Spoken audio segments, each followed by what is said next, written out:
And it looks like we're live on YouTube, and this is Male Entrepreneur Podcast episode number 178. And we're live in 3, 2.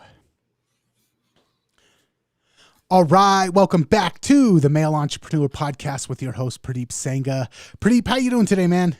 I'm doing awesome, man. How are you doing? I'm doing fantastic, but I'm a little bit scared because I saw the title of today's episode, and I'm almost afraid to ask what you've got lined up for us today. Oh, well, you know what?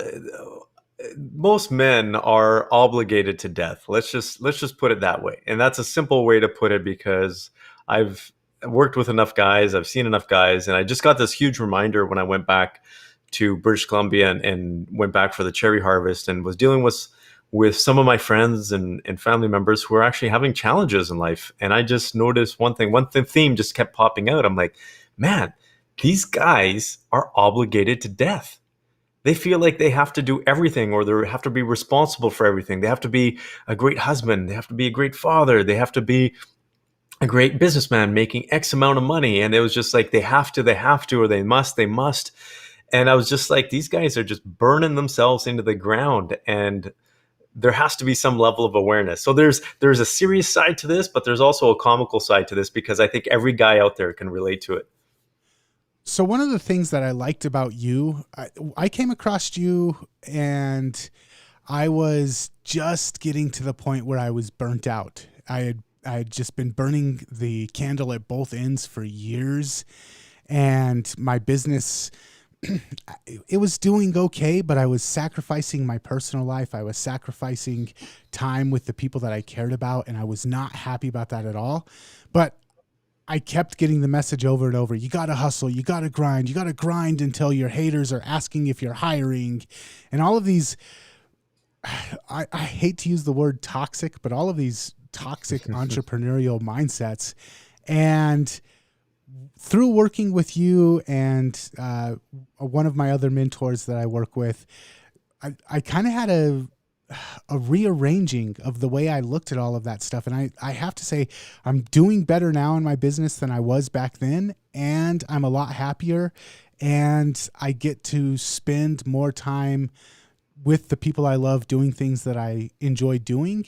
But yeah, I totally agree with you. I know so many guys, even now I'm in my 40s, and I know a lot of guys that are still just on that 25-year-old hustle and grind mentality into their 40s. And it seems almost like a plague amongst men. And we have this heavy load on our shoulders. And I'm not saying that women don't have this, but men have this to a differing level, right? Because we're supposed to be responsible for our families. We're supposed to be in leadership positions, and it weighs us down. And the moments that we have, and I know this, and a lot of the guys that I work with have this feeling. I know, Nathan, you don't drink, but that moment that you have that first drink and you don't have to think about all of those other things in your life, that is when you feel like you're weightless. Like all of that weight has been lifted off your shoulders. It's really interesting because this is actually very common, Nathan, that I'm seeing more and more of, because I'm actually more involved in family businesses now, working with CEOs or entrepreneurs of the second generation, where their father or mother or a combination of the both started the business. And the second generation is feeling this obligation to not only be super successful in the business, but still be a really good son. And this causing a whole bunch of conflicts, and not only just a really good son, but a really good husband at the same time, and then a really, really good father. And I've just noticed that all of these things are happening. They're trying to please everybody else in life, and the one person that they aren't able to please is themselves.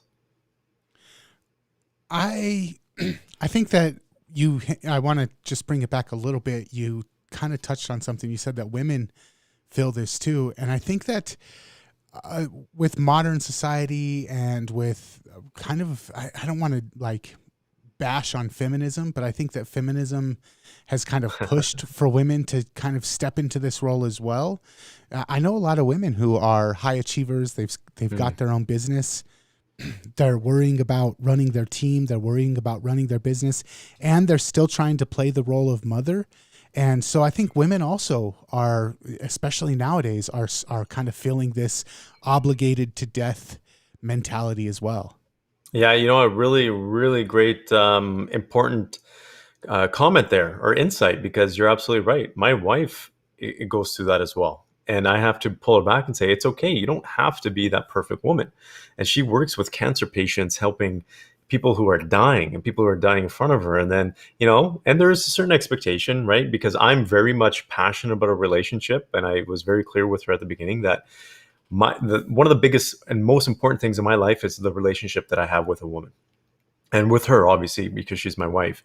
And I'm not settling for anything that is not passionate, that we are not intimate, where we're not good friends with each other, we're not able to share things with each other, and ultimately be almost best friends with each other. So I'm constantly like, okay, let's work on our relationship. Plus we have 2 young kids, so she's feeling it as well. So I have to be very conscious as a husband in terms of how much or how many expectations or how big my expectations are of her. So really, really good point there, Nathan, because when you have two people in a relationship now that feel obligated to death, what ends up happening to that relationship? It starts going downhill, right? Yeah, absolutely. And I guess for the listeners out there that are probably relating with this, because even though I've been able to get that part of my life mostly in check, I still kind of feel like sometimes I put too much on my plate. I take on too many obligations. Mm. Learning how to say no and determine whether or not something was worthy of a yes or a no was probably the biggest thing. Not taking on every client, not taking on every project, uh, not taking on every guy's night out. Those type of things were a great help in kind of relieving some of the obligation. But I guess two parts. Number one, what causes us to always want to say yes and take on more obligations? And what can we do to break that habit? Yeah, and I just want to add one quick thing that you said there. No, the other thing is not right now, right? So you can say no in a different way and say it's just not the right timing for me. I see this a lot where entrepreneurs and business owners is that they feel like they have to take on all these new business ventures, otherwise they're not a good entrepreneur, or they're going to miss out on an opportunity. No, you don't necessarily. You might not miss out on the opportunity. But actually, let me go back to that. You might actually miss out on the opportunity if you actually do it right now, because you might not put the full attention and energy into it. So you have to be very conscious in terms of the focus and energy that you have. I think those are the two most important statements that you can learn to deliver to people in a very, you can say, effective manner. Is, you know what, it might not be the best thing for me, or it might just not be the best thing for me right now. So those are two important things. So going back to your question, why do we feel obligated? I think a lot of us right now, and I don't know, Nathan, if this has been going on for a long time, but I don't know if it's getting worse. But it's the whole keeping up with the Joneses approach, and that's ultimately one of the biggest factors. Because if you go to, so where I was in Kelowna, British Columbia. It's absolutely beautiful town. 20 years ago, it was such a laid back, chill town, but it actually got a lot of money. Now you have people from the oil towns, you have people from the US, you have all these people that have bought properties that are extremely wealthy individuals are living there. I would say per capita, it's probably one of the cities where the wealthiest people live in Canada. Now that whole environment has changed. It's become keeping up with the Joneses. It's become it's a go go go, even though it's not a go go go environment. It's kind of like the West Coast. So I think that is one thing that is getting worse, is this whole plague of trying to keep up with other people. And it's easier to feel that, and it's easier to have that consistent feeling and constant feeling of having to or wanting to compete or keep up because of the internet, because of social media, because we're constantly tied in to what everybody else is doing. So I think that is absolutely the first thing. I don't know if you have any comments on that. I think that there's also just a kind of like a primal drive to continually show our value to the tribe. I think it goes back to our very earliest days, where if the tribe didn't see us as valuable, especially as guys, if the tribe doesn't see us as a valuable hunter gatherer leader type, they might leave us behind. And that fear, I think, kind of drives a lot of the self-destructive behavior that high achieving males continually kind of run through the cycle of. You're absolutely right, because hierarchy is an important part, and that's built into it's one of the seven, what they say, evolutionary traits that we've evolved, our brain has evolved into, which is finding that hierarchy. But here's a difference for me, on based on that example that you used, is if we were looking back at 1,000 years ago, or 2,000, or let's just say, actually, I wanted to go beyond modern civilization. Let's just say 100,000 years ago, where we were hunter and gatherers. And a man's responsibility at that time was to bring home a deer, let's just say, for example, right? That meat would have been enough. But now it's gotten to the point where we not only have to bring home the deer, we have to bring home the deer with the biggest antlers, Mm-hmm. right? The best looking deer, and more deer. Even though we can only eat one deer a week or whatever it is, we have to have 10 because it's a status symbol. So these are the things that I think are evolving in society now, based on our natural tendency to want to have hierarchy. It's just being magnified, I would say, from that approach. You said the second thing, your question, Nathan, correct me if I'm wrong, was how do you get out of this whole obligation trap? Yeah. How do you break that mindset? Okay. So the first thing is to know that you are not obligated to do anything. That's an So, interesting one. so just let my kids go without dinner. Hmm. When you think about it from that perspective, you're like, no, no. Everything in life is a choice. This was a real tough one for me to figure out. And it probably took me a few years, but once it clicked, it clicked. Because I had to ponder this for a while. Everything you do in life is a choice. You are not forced to do anything unless someone has full control over your body and you're a puppet. But most people are not like that, right? You are not forced to do anything. Everything is a choice. So if you take a look at everything that you do in life and you see it as a choice rather than an obligation, what automatically ends up happening? You feel more freedom. You feel more creative in terms of tackling things, right? You feel a sense of responsibility, but it's at a certain level. It's not weighing you down. You know that now you've chosen to do this. And Nathan, I think that is ultimately how we need to perceive the things that we do, is see it as a choice rather than an obligation. And when we do, two things happen. A, we'll actually feel better about it, first of all. And B, we can choose not to do that if we don't want to, right? It's no longer an obligation. So that is kind of a freeing point of view. It definitely helps see things from a different point of view. You mentioned, though, that it was really hard for you. It took a long time for you to actually grasp that.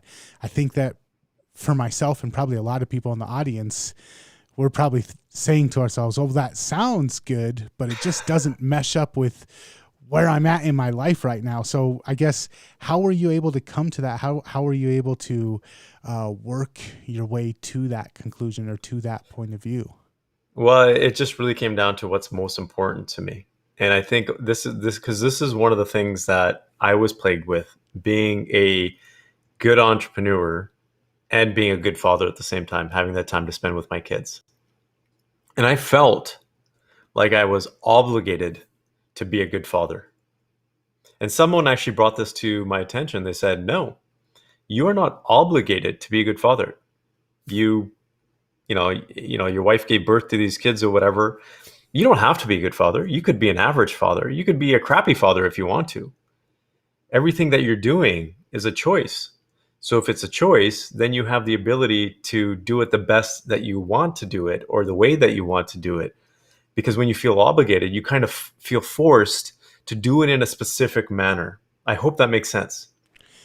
Yeah, and the way that I kind of am able to kind of adopt this is instead of thinking I have to be a good father and I have to be a good entrepreneur, saying I'm blessed to be in the position where I can be a good father. I get to be a good father. And that is much more empowering and less the world is forcing me. It's more, hey, this is what I'm doing with what I've been given.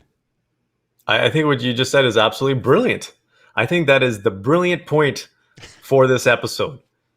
That's absolutely awesome what you just said there, All because right. that could change a person's life just by saying that.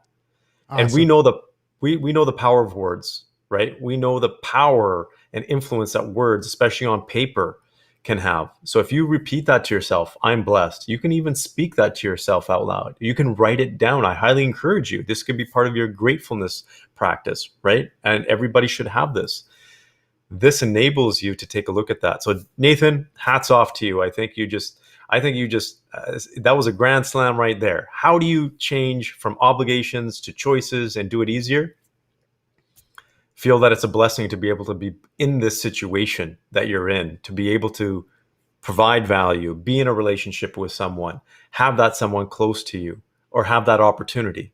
Because a lot of people don't. And this one note that you just said right there, I think hits home for a lot of people in my age category, and my friends specifically, is, and I can share this with my brother because he's fairly open about this, is there's a lot of couples out there that aren't able to have kids. Mm-hmm. And my brother and his wife were trying for a while, and they were going through processes or procedures. They had one, which is amazing. But we have other friends that haven't. So going back to what you just said, are we truly blessed? Am I truly blessed to be able to be a father? 110%. Yeah. All right, man. A lot to think about. Like always, I love the topics that you bring to the show because they're always insightful, and a lot of times I just I spend a couple of minutes after the show just kind of thinking about and absorbing what it is that I learned from you each episode. So thank you for that. If people want to check out more episodes of the podcast, where's the best place to go? Yeah, if you want to check out more of Nathan's brilliance, check out malepodcast.com or youtubeformen.com. I appreciate you, Purdeep, and until next time, man. Catch you next time.